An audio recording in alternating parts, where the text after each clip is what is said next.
Hello dear students, welcome to my channel SRK Tuition Tutorial। सो प्यारे बच्चों, आज हम करेंगे चैप्टर नंबर 3 जो कि हमने इंग्लिश रीडर की बुक से लिए हैं, जो कि ग्रेड 2 के लिए बहुत ही ज़्यादा हेल्पफुल है। जितने भी स्टूडेंट्स हैं, अगर उन्होंने अपना कॉन्सेप्ट क्लियर करना होगा तो काइंडली वो मेरी वीडियो को ज़रूर देखें। तो अब हम स्टार्ट करते हैं चैप्टर नंबर 3 से, जिसका नाम है द विंड। विंड का मतलब होता है प्यारे बच्चों हवा, ठीक है। Connect, how do you feel when it is too windy. जोड़ना, कनेक्ट का मतलब होता है जोड़ना। जब बहुत तेज हवा चल रही हो तो आपको कैसा महसूस होता है। नेक्स्ट है रिफ्लेक्ट। रिफ्लेक्ट का मीनिंग मैंने ऑलरेडी आपको बता दिया था। इसका मीनिंग होता है हिंदी में प्रतिबिंबित होना, right. Make a list of 5 things you know about wind. हवा के बारे में आप जो 5 बातें जानते हैं उनकी आपने क्या बनानी है, एक लिस्ट। थर्ड है हमारे पास इमेजिन। इमेजिन का मतलब होता है कल्पना करना, जैसा कि मैंने आपको हर एक वीडियो में बताती जा रही हूँ आपको, तो प्लीज अंडरस्टूड करने की कोशिश करना प्यारे बच्चों। तो इमेजिन का मतलब होता है कल्पना करना। Imagine you have to speak to the wind and that it can hear you. You can not see it but you can feel it.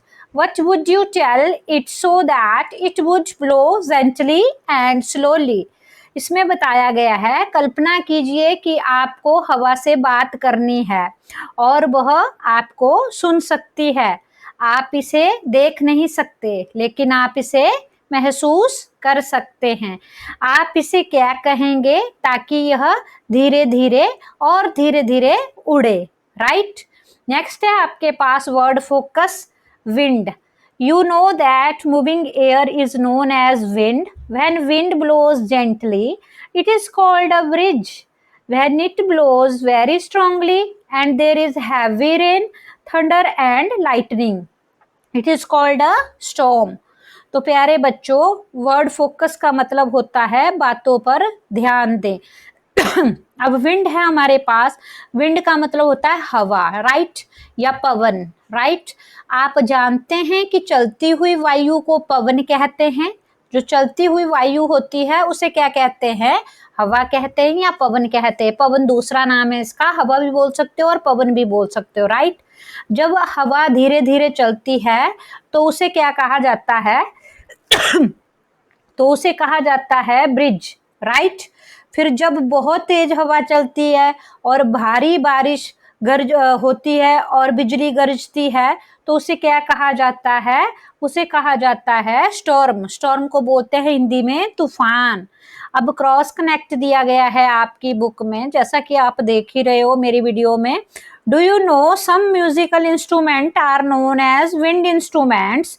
You need to blow air into them to play them. A flute is a wind instrument. Can you think of another wind instrument? तो cross connect का मतलब होता है विपरीत जुड़े हुए।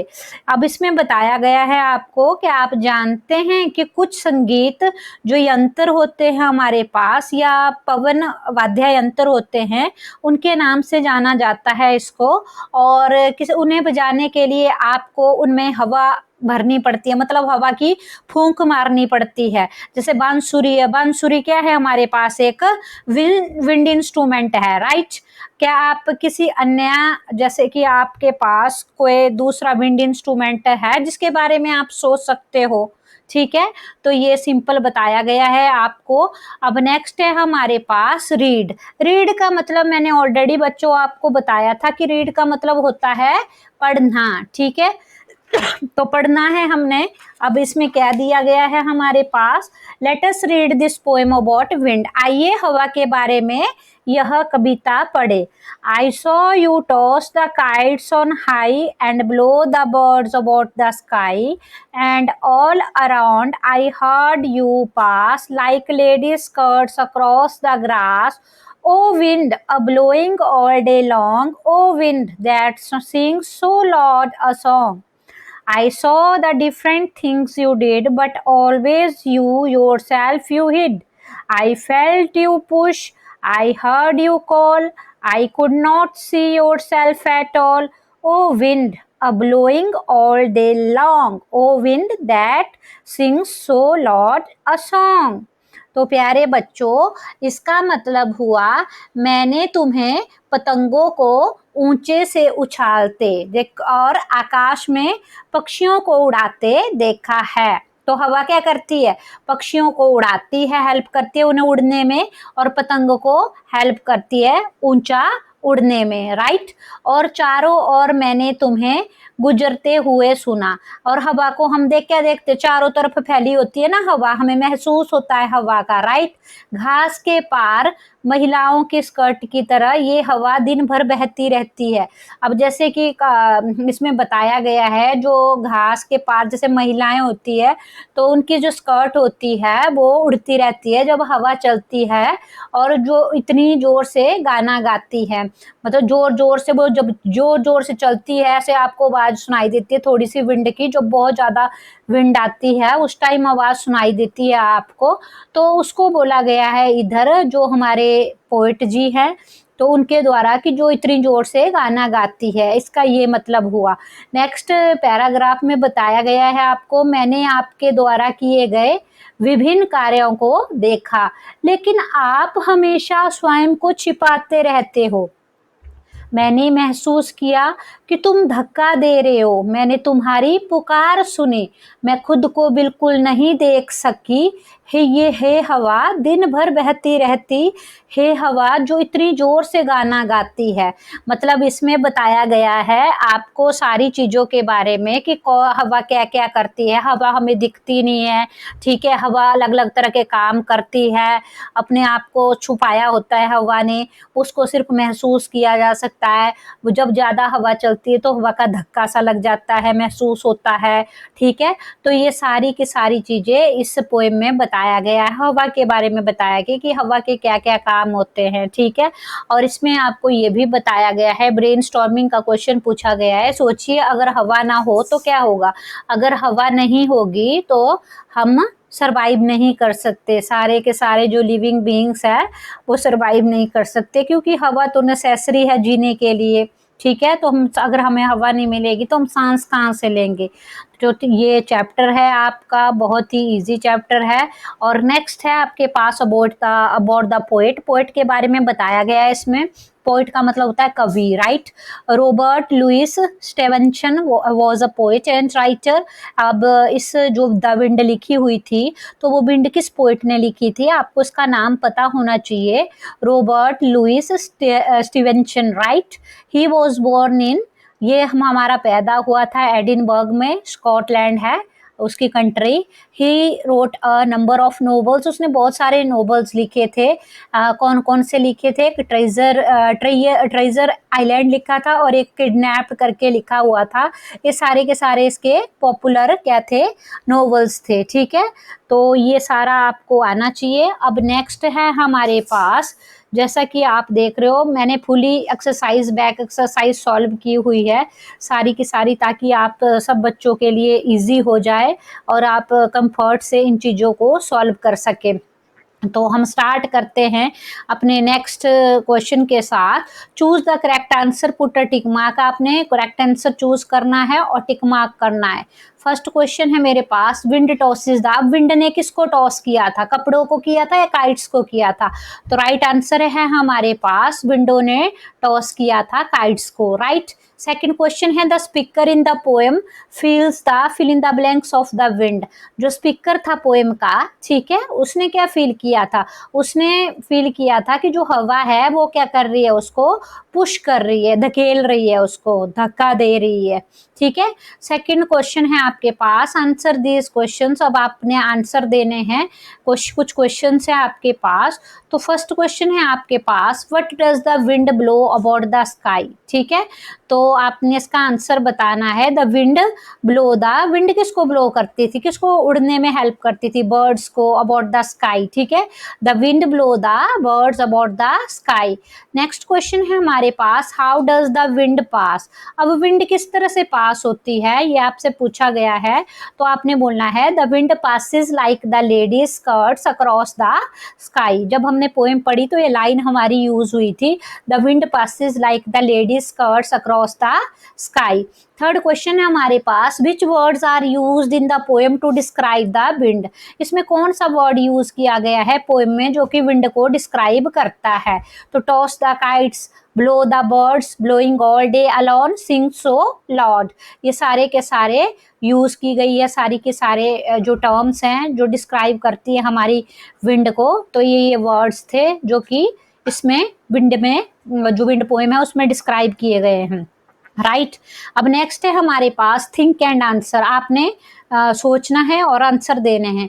Question number 1 है हमारे पास, if you were present when the wind are blowing strongly what would you do. अगर आप if you were present when the wind are blowing, अगर आप प्रेजेंट होंगे और विंड बहुत जोर से चल रही होगी तो आप क्या करोगे, व्हाट वुड यू डू। तो आपने बोलना है answer, if I were present when the wind was blowing strongly I would sit quietly. तो हमने क्या कर देना है, चुपचाप बैठ जाना है। नेक्स्ट क्वेश्चन है, there is an instrument that is used to measure the speed of the wind. अब विंड की स्पीड को कौन सा इंस्ट्रूमेंट है जो मेजर करता है। विंड को मेजर करने के लिए हम किस इंस्ट्रूमेंट का यूज करते हैं। तो find out what it is called, तो उसको क्या बोलते हैं वो आपको आना चाहिए। उसको बोलते हैं हमारे पास एनोमीटर, ठीक है, एनोमोमीटर बोलते हैं उसको, ये याद रखना है आपने, ठीक है। नेक्स्ट है हमारे पास वैल्यूएट क्वेश्चंस दिए हैं हमारे पास। तो फर्स्ट वैल्यूएट क्वेश्चन है हमारे पास, we can not see air but we can feel it, we breathe in and breathe out in air, we should be thankful that we have air around us, which other thing should be thankful for. हमें किस other things के लिए thankful रहना चाहिए। तो हमें रहना चाहिए, we should be thankful to the plants and trees, हमें प्लांट्स और ट्रीज का धन्यवाद करना चाहिए क्योंकि वे हमें क्या देते हैं, ऑक्सीजन देते हैं और ऑक्सीजन शेड देते हैं। और हमें सनलाइट का भी धन्यवाद करना चाहिए क्योंकि सनलाइट की ही हेल्प से हम क्या करते हैं, हर एक टास्क को एकम्प्लिश करते हैं। अब नेक्स्ट है हमारे पास वर्ड्स है हमारे पास, वर्ड्स मीनिंग करेंगे हम वर्ड्स मीनिंग का। तो फर्स्ट वर्ड्स मीनिंग बहुत ही ज़्यादा इम्पोर्टेंट है, ये हमने सारे के सारे अपनी तरफ से कोशिश करनी है इनको कंप्लीट करने की। अब हम वर्ड्स मीनिंग से स्टार्ट हो जाते हैं। इसमें पॉपुलर जो हमारे मोस्ट इम्पोर्टेंट वर्ड्स मीनिंग है वो कौन कौन से हैं। तो फर्स्ट है हमारे पास वर्ड मीनिंग टॉस। टॉस का वर्ड मीनिंग क्या होता है, थ्रो समथिंग केयरलेसली, कोई चीज है आपने उसको लापरवाही से फेंकना। तो टॉस का जो मीनिंग होगा वो होगा थ्रो समथिंग केयरलेसली। नेक्स्ट है हमारे पास ब्लोइंग। ब्लोइंग का मतलब होता है समथिंग टू मूव, कोई चीज चल रही है, तो जैसे हवा चलती है, हवा के लिए किसका यूज करते हैं हम, ब्लोइंग का, समथिंग टू मूव। विंड क्या होती है, विंड एक मूविंग एयर होती है, राइट। ब्रिज का मीनिंग होता है हमारे पास जेंटल एयर। और स्टॉर्म, जब मैंने बोला आपको कि बिजली की गड़गड़ाहट और बहुत ज्यादा मतलब बारिश होना, दैट इज कॉल्ड स्टॉर्म। तो स्टॉर्म का मीनिंग बोल सकते हो आप स्ट्रॉन्ग एयर, राइट। अब हमने करने हैं मेक सेंटेंसेस। मेक सेंटेंसेस में जैसा कि आप देख रहे हो, ऑलवेज का मेक सेंटेंस बनाना हो तो आप बना सकते हो। सिंपल मैंने लिखे हैं, आप यहाँ से सिंपल कॉपी करके भी लर्न कर सकते हो या फिर आप अपनी मर्जी से भी बना सकते हो। Always, always speak the truth, हमें हमेशा क्या बोलना चाहिए, सच बोलना चाहिए। लाउड, लाउड का मतलब होता है जोर से, ठीक है, जब हम चिल्लाते हैं ना जोर जोर से, जैसे आप बोल सकते हो कोई चिल्ला रही है लड़की, कोई आंटी चिल्ला रही है, तो आप बोल सकते हो she spoke in a loud voice. Blow का मतलब क्या होता है, ब्लो का जो सेंटेंस बनाना हो आपने तो किस तरह से बना सकते हो, आप बना सकते हो great winds blow upon high heels, जो हमारे पास बहुत ज्यादा वो चलती है, हवा चलती है बहुत ज्यादा, हद से ज्यादा, वो ज्यादा हाई हिल्स के ऊपर ज्यादा हवा होती है हमारे पास, ठीक है। पुश, पुश का सेंटेंस क्या होता है हमारे पास, I gave him a little push, मैंने उसको छोटा सा धक्का दिया। अराउंड का मतलब होता है, जैसे कि अब आपने सेंटेंस बनाना है अराउंड का तो आप बना सकते हो we set around the table. तो अगर प्यारे बच्चों आपको मेरी वीडियो अच्छी लगी हो तो kindly like share and subscribe जरूर करना। Thanks for watching my videos.